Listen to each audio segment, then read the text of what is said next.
तिळगुळ घ्या गोड गोड बोला. हे वाक्य मी बोलल्यावर तुम्हाला कळालेच असेल की संक्रांत आली आहे. संक्रांत आली म्हणजे आपण तिळगुळाचे लाडू हे बनवतो. चला तर मग तिळगुळाच्या लाडूचीच रेसिपी मी तुम्हाला आज शिकवते. त्यासाठी लागणारे साहित्य आपण बघूया.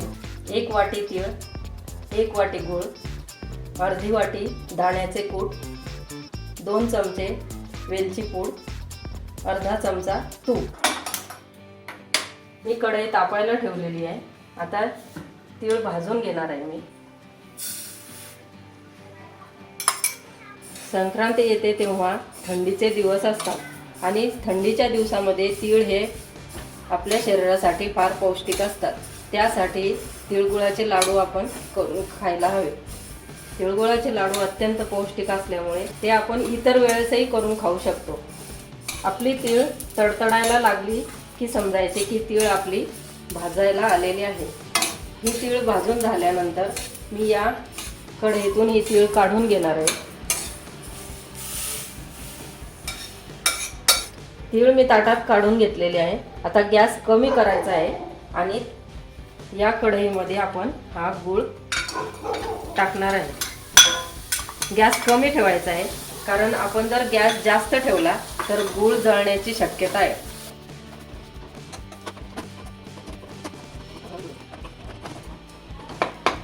आपला गूळ आता मेल्ट झालेला आहे. त्यात मी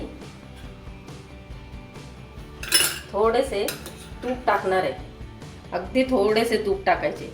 हे तूप मी कशासाठी टाकणार आहे कारण हा गूळ त्यात कडक झाला नाही पाहिजे, त्यासाठी मी हे थोडेसे तूप टाकलेले आहे.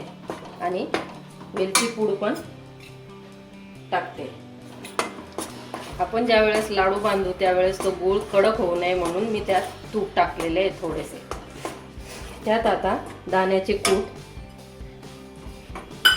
आणि या भाजलेल्या तीळ मी गॅस बंद केलेला आहे आणि त्यात दाण्याचे कूट आणि भाजलेल्या तीळ मी या टाकलेल्या आहे.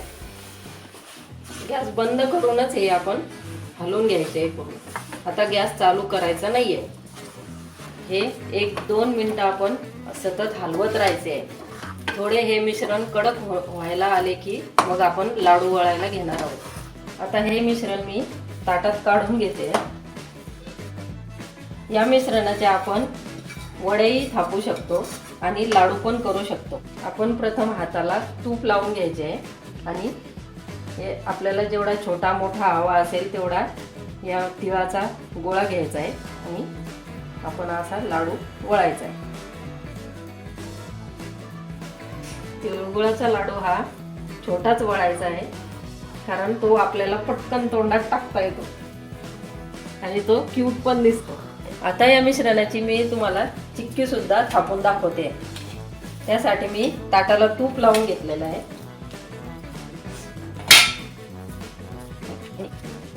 अशा चौकोन आकारामध्ये मी थापून घेणार आहे. वाटीला तूप लावून मी असे थापून घेते.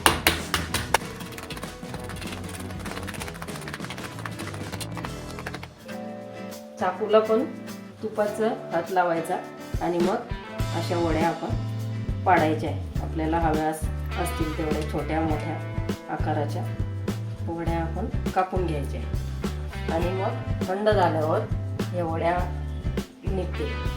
या वड्यांना चिक्की पण म्हणतात.